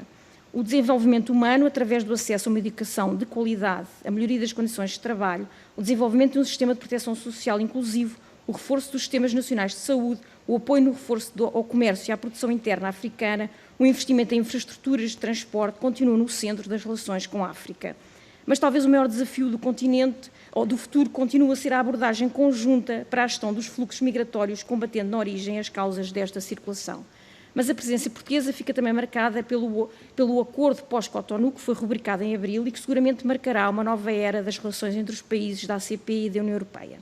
Nesse sentido, Sr. Ministro, gostava de lhe perguntar quais as áreas prioritárias para uma maior cooperação entre a União Europeia e a África, que instrumentos contribuem ou deverão contribuir para estreitar as relações entre ambos e o que de substancial vai mudar com a entrada em vigor deste novo acordo. Mas a presença portuguesa também deu destaque às relações com a Índia. Diz que estamos no século da Ásia. A Índia é uma das economias maiores e com crescimento mais rápido em todo o mundo. Antes da pandemia do Covid-19, o seu produto interno bruto tinha aumentado cerca de 6% ao ano. Está igualmente a aumentar rapidamente a sua posição enquanto potência económica e regional. Em maio, no Porto, a cimeira com a Índia representou, como disse o Presidente do Conselho Europeu, um novo capítulo nas relações bilaterais entre as duas maiores democracias do mundo. Ficou acordado retomar as negociações dos acordos de comércio e de investimento com a Índia, que estavam interrompidas desde 2013. Mas também iniciar uma nova parceria de conectividade, em que o objetivo é regular e apoiar os investimentos privados em infraestruturas físicas de alto nível, em setores como o digital, os transportes, a energia, promovendo os intercâmbios entre europeus e indianos e criar parcerias entre os setores públicos e privados da União Europeia e da Índia. Este aprofundamento desta relação bilateral tem um potencial enorme e pode trazer um ganho muito significativo para ambos, nomeadamente na indústria, pela necessidade de muitos postos de trabalho na Índia, na colaboração em domínios técnicos avançados, ainda é a potência nas tecnologias de informação, dando trabalho direto a 4 milhões de especialistas e indireto a 10 milhões, atraiu também mais de 1.600 multinacionais que fixaram centros de operação na Índia. No ensino superior e técnico, ainda precisa de mais instituições de ensino técnico e universitários de alto nível científico, com currículos próprios, para se possa evitar que centenas de milhares de jovens indianos, como hoje acontece, saiam para fora da Índia para estudar. Será seguramente também uma oportunidade para a União Europeia ajudar na erradicação da pobreza e na construção de melhores condições em matéria de emprego e políticas sociais, na participação das mulheres no mercado de trabalho, na saúde e na erradicação do trabalho infantil. Para terminar, gostaria também de abordar a mais recente cimeira com os Estados Unidos. Depois de alguns anos em que as relações com os Estados Unidos arrefeceram um pouco, digamos assim, a semana passada, e nas palavras da Presidente von der Leyen, abriu-se um novo e promissor capítulo das relações entre os Estados Unidos e a União Europeia. E gostaria de destacar, na semana em que é aprovado no Parlamento Europeu a Lei Europeia do Clima, a retoma dos Estados Unidos ao Acordo de Paris e, quem sabe, até um reforço dos seus compromissos na estratégia de adaptação às alterações climáticas. Mas, apesar das trocas de elogios, o que é também natural nestas circunstâncias, ainda existe um caminho a percorrer na retoma das negociações para um acordo para o comércio e para o investimento. No entanto, também aqui foram dados alguns sinais positivos e gostaria de saber até que ponto esta abertura pode significar a retoma das negociações para a parceria transatlântica de comércio e investimento e se essas negociações ou renegociações podem ser retomadas a curto prazo. Termino agradecendo as respostas antecipadas do Sr. Ministro. Muito obrigada. Obrigado, Sra. Deputada Rita Madeira. E dou agora a palavra, com todo o gosto, à Sra. Deputada Isabel Meireles.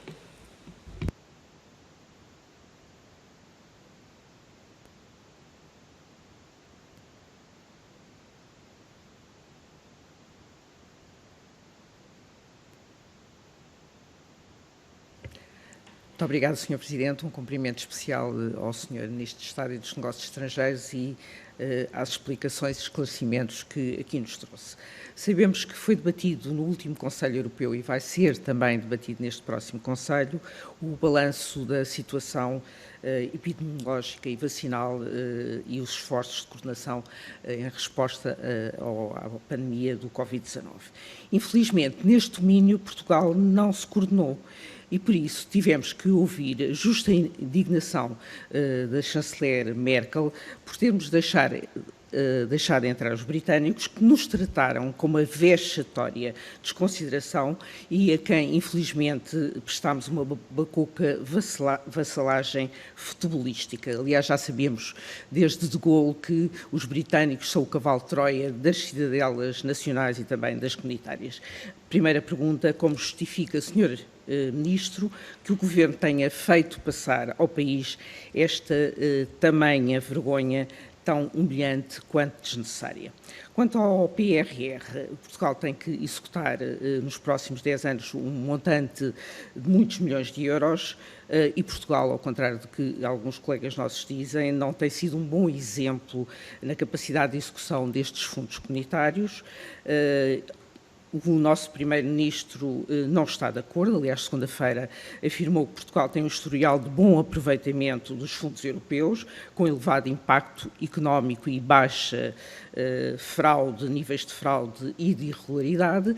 No entanto, se cotejarmos estas afirmações com aquelas que foram feitas pela nossa comissária portuguesa, Elisa Ferreira, e cito algumas das frases, é penoso que Portugal esteja ainda tão atrasado depois de tantos anos de apoio, que ao fim de todos estes anos Portugal ainda é um país atrasado, que tem que ser radicalmente diferente da reprodução do passado.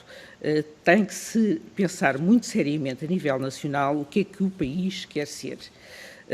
Que Portugal corre o risco de continuar a figurar entre os países em transição e a ser ultrapassado por muitos outros Estados-membros da União Europeia, etc, etc, etc.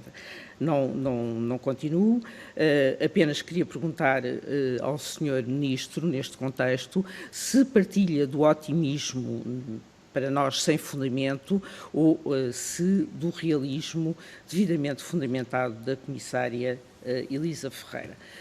Finalmente, não é uma questão, permita-me que faça um balanço. Estamos a 7 dias do fim da presidência do Conselho da União Europeia e consideramos que foram 6 tristes meses sem brilho nem glória. O governo português teve a oportunidade única da presidência de fazer a diferença e desperdiçou-a.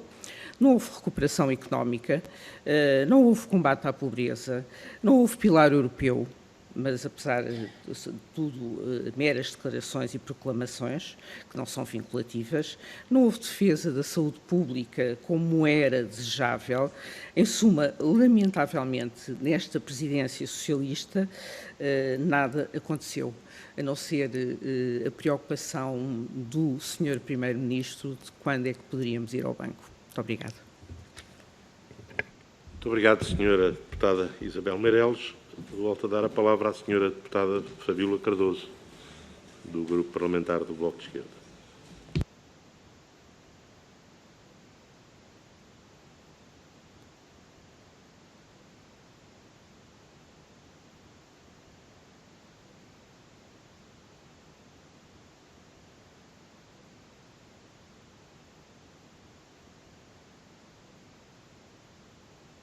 Muito obrigada, Sr. Presidente, Srs. Deputados, serviços. Gostaria de começar esta segunda intervenção por dizer que não me parece que haja nenhum grande equívoco na pergunta que coloquei anteriormente. A responsabilidade institucional portuguesa, enquanto em exercício da presidência do Conselho, não tem impedido a capacidade de ação do governo português em relação a outros assuntos, como felizmente se tem visto noutros casos. Ainda assim, espero que o caso seja efetivamente discutido no próximo Conselho de dia 24 e assim possamos ver claramente expressa a opinião do Conselho de condenação destas medidas legislativas anti-direitos, não só humanos, mas anti-direitos da própria União Europeia.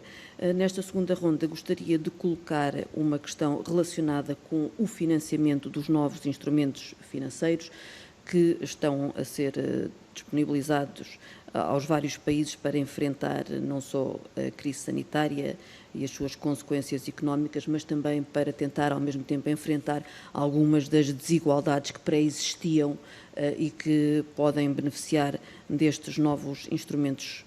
Foi conseguido um acordo de transparência tributária corporativa que pode abrir portas para as mudanças de práticas relativas aos paraísos fiscais, aquilo a que é conhecido como o acordo CBCR, que obriga a que as grandes empresas, principalmente as multinacionais relacionadas com a área do digital, com valores, com receitas anuais superiores a 750 milhões de euros, tornem público o valor dos impostos que pagam em cada Estado-membro. Esta poderá ser uma maneira de a União Europeia conseguir ir buscar não só os muitos milhões que são perdidos anualmente em evasão fiscal, mas para que se consiga novas fontes de receitas, daquilo que são as receitas próprias, para financiar estes novos mecanismos financeiros. No entanto, este acordo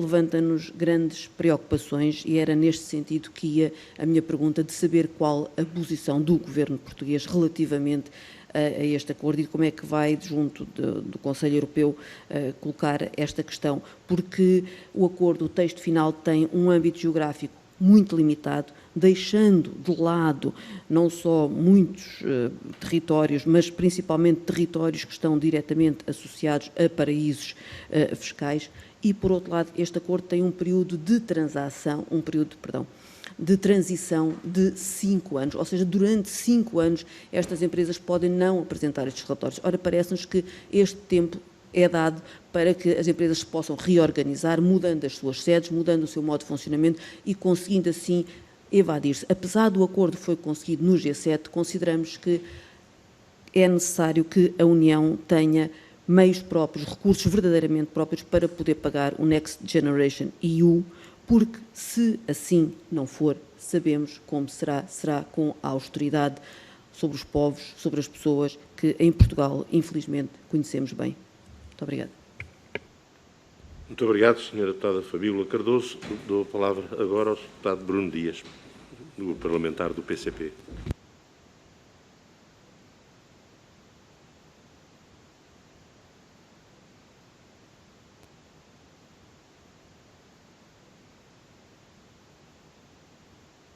Muito obrigado, Sr. Presidente. Sr. Ministro, duas questões que eu gostaria de colocar relativamente ao tema da ação externa, que é também um dos pontos da agenda do Conselho.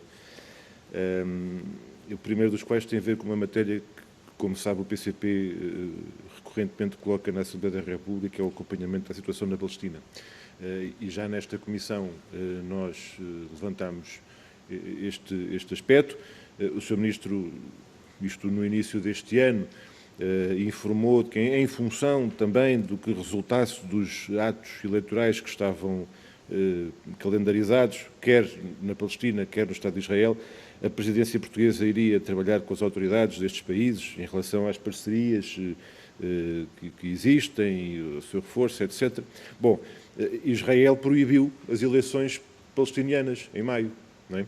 Ou seja, nomeadamente em território de Jerusalém, e nesta casa estiveram deputados palestinianos do Círculo Eleitoral de Jerusalém. Portanto, do Círculo Eleitoral de Jerusalém era proibido haver eleições, e isto inviabilizava completamente, e isto muito antes, ou seja, o crescendo de violações dos direitos humanos e do direito internacional que estava a acontecer por parte das autoridades do Estado de Israel, que durante semanas e meses foi passando incólume e com o silêncio absoluto da União Europeia e do governo português, só começou a haver comentários depois de haver mortos, e isso é sempre grave. A questão que se coloca agora é: cabe à União Europeia e cabe, neste caso, sob a presidência portuguesa, alguma coisa mais do que ir prosseguindo os negócios habituais com Israel e depois reforçar as doações para reconstruir aquilo que Israel bombardeou? Porque sabemos que a União Europeia aprovou um reforço de doações para a reconstrução em Gaza. Mas isto é um ciclo vicioso e infernal. E essa situação de ir prosseguindo a impunidade de uma potência ocupante e da máquina militar de uma das maiores potências militares do mundo, que é a força invasora nos termos do direito internacional, aquilo que foi a voz que se ouviu das Nações Unidas, que urgia as autoridades de Israel a não inviabilizarem e a permitirem que as eleições palestinianas se realizassem, essa voz, infelizmente, não se fez ouvir com idêntica clareza por parte da União Europeia e, por maioria de razão, por parte de Portugal. Uma segunda questão que eu gostaria de colocar tem a ver com a situação de um país latino-americano que também tem sido merecedor de um silêncio por parte da União Europeia quando, ao longo dos anos, e de uma forma particularmente grave nesta altura, só neste ano, 2021 até agora, 75 dirigentes e ativistas de organizações e movimentos sociais, sindicalistas e não só, foram assassinados. Já lá vão 43, 44 massacres, já perdemos a conta, são dezenas de massacres só neste ano. Isto é na Colômbia. E, portanto, a questão que nós colocamos é que acompanhamento e que informação e que posicionamento é colocado por parte da União Europeia relativamente a uma situação em que as lutas sociais, a luta não violenta dos trabalhadores, das populações, relativamente às suas condições de vida e aos seus direitos, tem pela frente uma situação em que as ligações paramilitares, que são bem conhecidas, e a intervenção das forças das autoridades resulta neste tipo de situação que tem, lá está, estranhamente ou talvez não, é tão pouco conhecida no panorama mediático europeu e nacional. Muito obrigado. Obrigado, Sr. Deputado. Tem agora o Sr. Ministro a palavra para responder ao conjunto das questões por um período até 16 minutos. Muito obrigado, Sr. Presidente. Agradeço as questões colocadas por todos os senhores deputados e seguirei a ordem das intervenções. As relações entre a União Europeia e a União Africana e as relações mais gerais entre a Europa e a África foram uma prioridade da presidência portuguesa ao longo deste semestre. Queria registar, se me permitem, a aprovação do instrumento Europa Global, um instrumento de vizinhança, desenvolvimento e cooperação internacional. São 80 mil milhões de euros para o próximo septénio, 30 mil milhões dos quais estão afetos à África subsaariana. A aprovação, referida pela Sra. Deputada Rita Madeira, já do acordo pós-Cotonou, que estabelece o quadro de cooperação para os próximos 20 anos. É saboroso pensar que o acordo de Cotonou foi celebrado durante uma presidência portuguesa e o acordo pós-Cotonou vê as suas negociações concluídas também durante uma presidência portuguesa. O Fórum de Investimento, a que a Sra. Deputada já se referiu, mas queria, se me permite, também acrescentar outras dimensões que são muito importantes no domínio da segurança e da gestão da mobilidade humana. Nós realizamos aqui uma reunião entre ministros da Administração Interna da União Europeia e ministros do Interior da África do Norte, uma reunião muito produtiva, justamente para colocar em cima da mesa a necessidade de atender a esta dimensão externa da política das migrações e os seus deputados certamente já viram um projeto de conclusões do Conselho Europeu e verificaram que o Conselho Europeu vai seguir esta linha de privilegiar os acordos abrangentes com países de origem e trânsito das migrações para oferecer aos tráficos a única alternativa efetiva que existe aos tráficos de seres humanos, que é a organização de vias legais, seguras e ordenadas de migração. E também queria salientar o facto de, no decurso da reunião de ministros da Defesa da União Europeia, ter havido também um momento de diálogo com organizações regionais africanas e, finalmente, duas ações práticas muito importantes do ponto de vista da nossa cooperação em matéria de segurança. A primeira é, no Golfo da Guiné, o que nós chamamos o caso piloto de coordenação de presenças permanentes europeias, quer dizer, as marinhas europeias escalarão entre si de forma a que haja sempre cooperação naval europeia com os países do Golfo da Guiné presentes nessa região, que é uma das regiões de maior volatilidade e instabilidade em matéria de segurança marítima do mundo. E segundo, o desenho da missão europeia de apoio, informação e treino a Moçambique. Ele está neste momento a concluir o seu processo de decisão. Esperamos que, pelo menos mais tardar no CNE do dia 12 de julho, ele seja formalmente aprovado e, portanto, possamos lançar essa missão europeia de apoio a Moçambique no combate ao terrorismo em Cabo Delgado. A Sra. Deputada disse tudo o que eu poderia ter dito em relação às relações entre a União Europeia e a Índia. Já quanto às nossas relações com os Estados Unidos, de facto, a nova administração significa uma oportunidade real E por isso mesmo eu queria chamar a atenção para 3 decisões muito importantes da Cimeira entre a União Europeia e os Estados Unidos, realizada na semana passada. A primeira decisão foi de suspender por 5 anos aquele jogo de medidas restritivas recíprocas a propósito da disputa entre auxílios à Boeing e auxílios à Airbus. A segunda foi a aprovação de um prazo até o fim deste ano para que a outra disputa possa ter uma solução, a disputa sobre as importações, vistas do lado americano, de aço e alumínio europeu. E a terceira foi o lançamento do Conselho de Comércio e Tecnologia, que será o espaço em que serão recomeçadas as negociações, quer do lado das relações comerciais, quer do lado tecnológico. A Sra. Deputada Isabel Meireles usou expressões em relação aos britânicos que eu nunca tinha ouvido a deputados do PSD, nunca tinha ouvido o PSD classificar os britânicos como cavalos de Troia, não é essa a posição, como sabe, do Governo, nem julgo da larga maioria dos parlamentares. E em relação ao caso específico, e coou aí aqui um Twitter feito ontem pelo seu líder, que é extraordinário, sobretudo quando a gente o compara com o que o PSD, a crítica que o PSD me fazia a mim no dia 14 de maio passado, atacando o Governo por o Governo ainda não ter aberto as fronteiras aos turistas britânicos. Como se deve lembrar, mas eu recordo, os britânicos estiveram impedidos de circular para fora do Reino Unido até ao passado dia 17 de maio. Nós tivemos as viagens não essenciais com o Reino Unido suspensas até o dia 19 de maio e mal se soube da decisão britânica de permitir que os britânicos circulassem para fora do seu país, imediatamente o PSD começou a castigar o Governo por o Governo ainda não ter aberto a fronteira aos britânicos. Um mês depois, o mesmo partido trata isso como, já não sei qual é a expressão, vassalagem futebolística e outras expressões e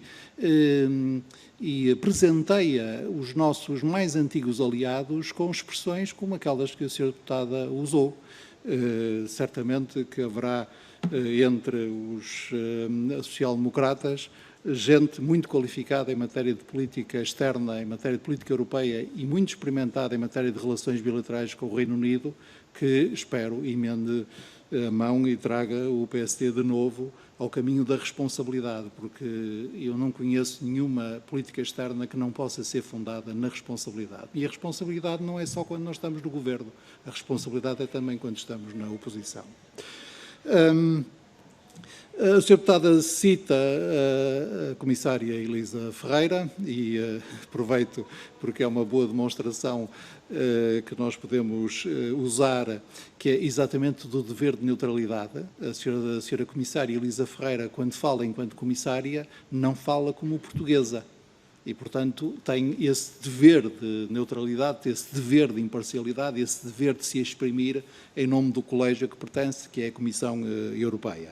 É conhecido também por especialistas ligados ao PSD, que também podem elucidar o partido sempre que o partido entender, mas isso não é comigo, que Portugal tem um bom registro em matéria de aproveitamento de fundos comunitários, é um dos países que melhor soube e sabe aproveitar os fundos comunitários organizados em envelopes nacionais. O nosso registro nos diferentes fundos estruturais é muito bom, incluindo no decurso deste quadro financeiro plurianual, e tem um registro pior ou não tão bom em matéria de aproveitamento dos programas centralizados de natureza competitiva. E tem feito nos últimos anos, designadamente nestes anos mais recentes, um percurso positivo, no sentido de cada vez aproveitar mais fundos de natureza competitiva, designadamente aqueles ligados aos mecanismos de apoio ao investimento ou aqueles ligados ao financiamento da inovação, da ciência e da indústria, designadamente no quadro do agora Programa Horizonte Europa. Nós teremos certamente a oportunidade de falar sobre o balanço da presidência portuguesa, portanto, terei que virei com todo o gosto fazer o debriefing deste Conselho Europeu, naquilo que será provavelmente a última audição que terei nesta Comissão de Assuntos Europeus nesta sessão legislativa. E todos sabem o sofrimento que terei nos próximos meses por não poder vir cá, mas eu só queria salientar na sua expressão, esta expressão, presidência socialista. Senhora Deputada, nós não consideramos a presidência de 1992 presidência cavaquista, nem os senhores consideraram a presidência de 2000 como presidência socialista, ou 2007 como presidência socialista. Quando, em 2009, nós tivemos que renovar a nomeação do Comissário Nacional para o Colégio da União Europeia, o Dr. José Manuel Durão Barroso, então Presidente da Comissão Europeia, mas que para continuar como Presidente da Comissão Europeia tinha que ser renomeado por Portugal como seu Comissário Nacional, não tivemos um segundo de hesitação. Porquê? Porque sempre procuramos não partidarizar estes pontos. A presidência foi portuguesa, não é uma presidência socialista, é uma presidência portuguesa. Como a presidência em 1992 tinha sido portuguesa, a 2000 tinha sido portuguesa e a 2007 tinha sido portuguesa, independentemente do governo em funções, do primeiro-ministro em funções e da copartidária desse governo.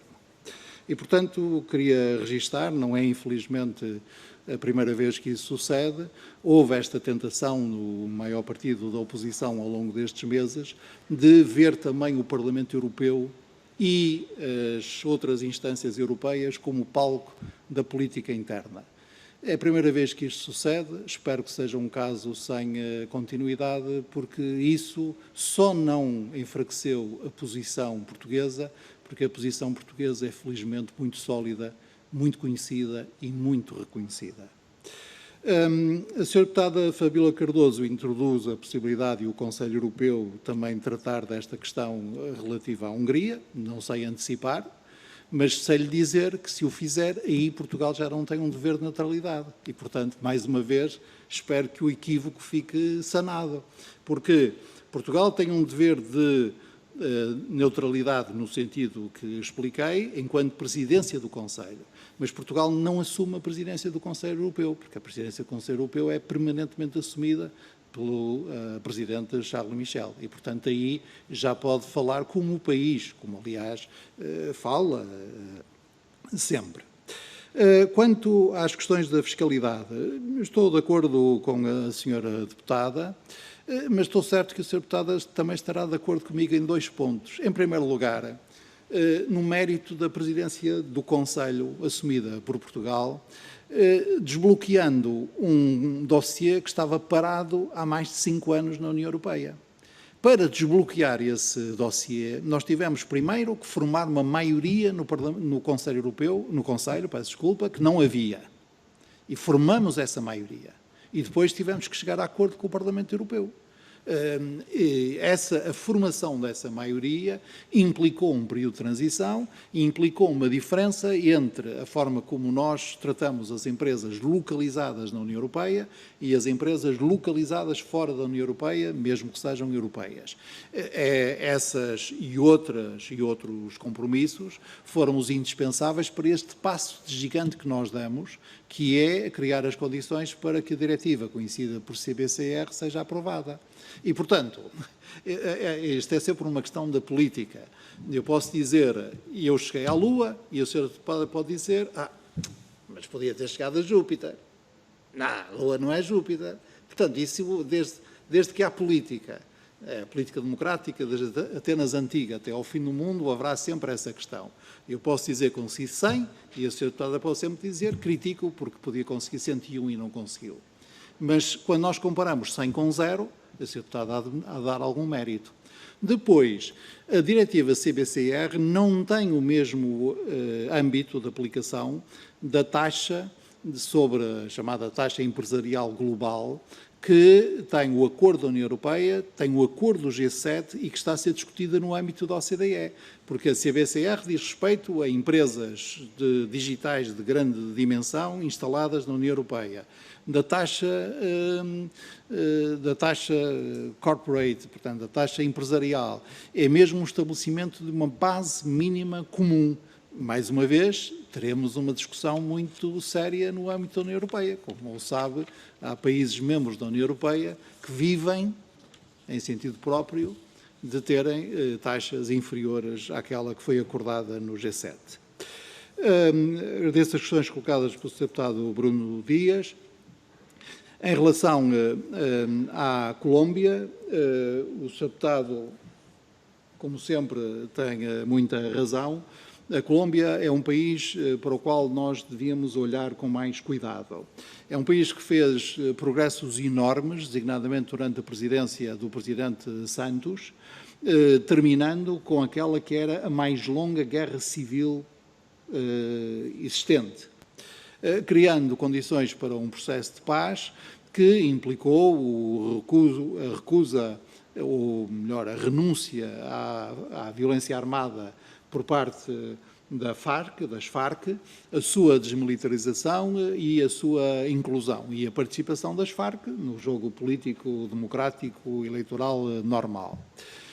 Infelizmente, esse processo não ocorreu do outro lado, do lado das formações paramilitares da extrema-direita, não ocorreu também do lado do outro grupo supostamente guerrilheiro, como o Sr. Deputado sabe tão bem como eu, estes grupos são mais de traficantes do que propriamente guerrilheiros, o chamado Exército de Libertação Nacional, ou ELN, e a Colômbia tem, neste momento, como outros países latino-americanos, uma conflitualidade social muito viva, mas que, ao contrário do que tem sucedido com outros países latino-americanos, designadamente com o Chile, não tem podido ser gerida politicamente de forma inclusiva. E, portanto, a União Europeia devia olhar com mais cuidado, até porque a Colômbia é um país parceiro nosso, que, pela sua dimensão e pela sua relevância, nós devemos acompanhar. Também estou de acordo com o Sr. Deputado na sua denúncia do ciclo vicioso e infernal que faz sofrer tanto palestinianos e israelitas.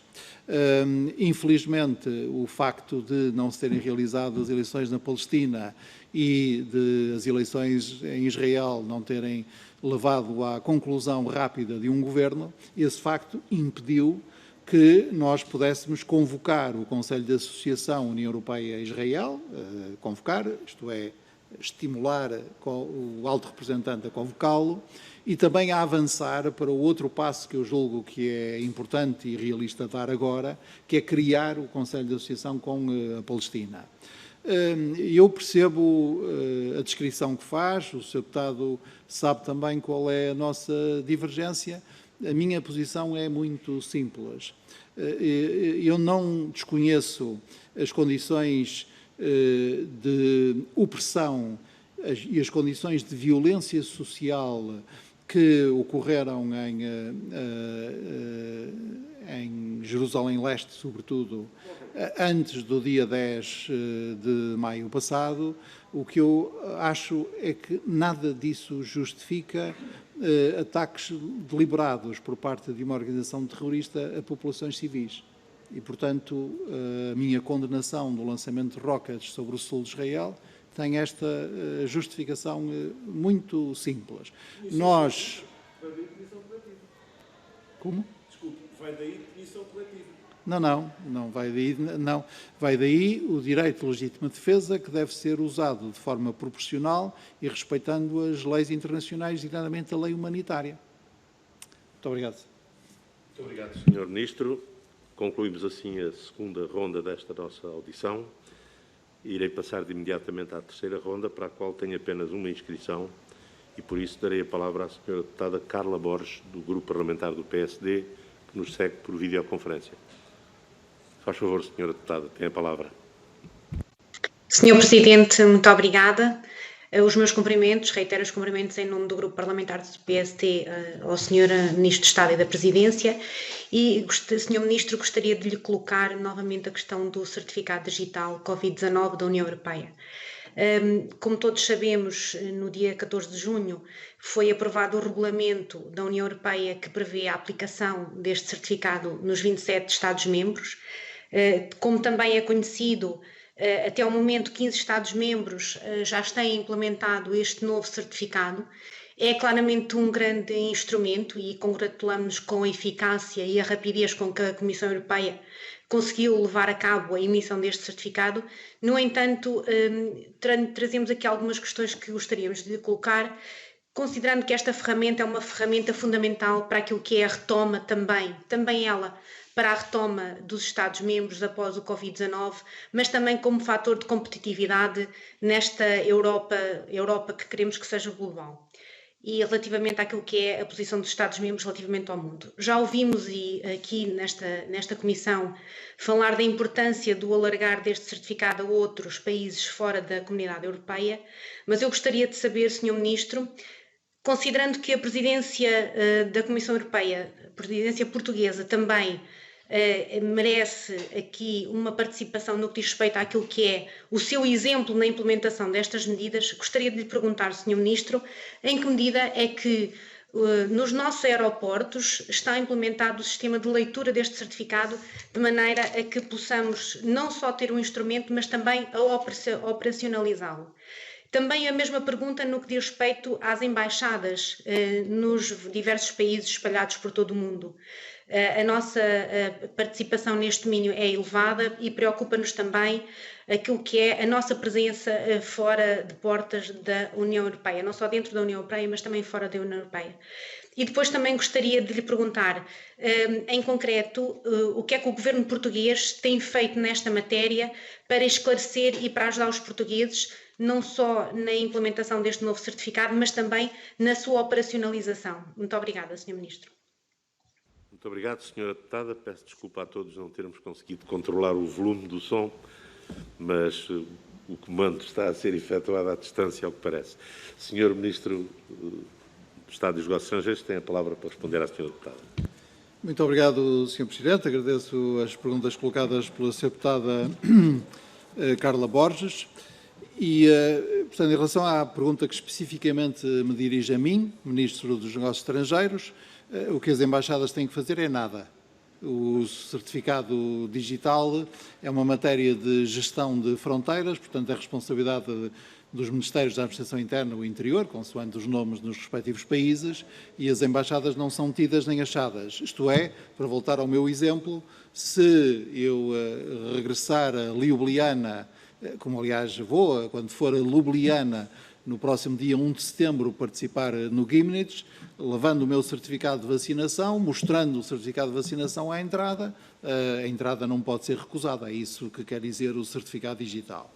A não ser que a Eslovénia tenha decidido, por uma razão de emergência qualquer, fechar o seu espaço a viajantes externos e, para isso, tem que, com uma antecipação de 48 horas, informar os restantes Estados-membros e apresentar as devidas justificações. Portanto, o certificado é um papel ou uma forma digital que diz uma de três coisas. No meu caso dirá, o Sr. Augusto foi vacinado 2 vezes com a vacina AstraZeneca e, portanto, há mais de 14 dias e, portanto, é livre de circular pelo espaço da União Europeia. Portanto, não tenho que ir à Embaixada da Eslovénia em Lisboa, que aliás não existe, pedir seja o que for, não há nenhuma espécie de visto sanitário. É uma questão de gestão de fronteiras, portanto, é administração interna.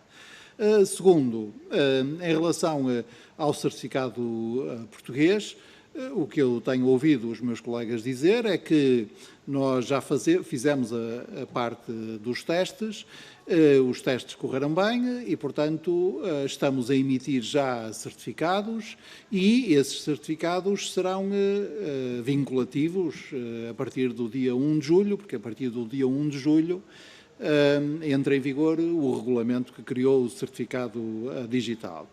Enquanto cidadão que costuma ver os telejornais, até vi a Presidente da Comissão Europeia no passado dia 16, quando chegou a Portugal, exibir o seu certificado e passar sem sem ninguém lhe pedir o teste, porque ela já está vacinada, e na minha condição de casado que é migrante pendular, portanto, passa a semana fora de casa. Também posso dar aqui o exemplo da minha senhora, que também já tem o certificado. Disse-me outro dia ao telefone que foi à net, pediu o certificado e teve em 3 minutos.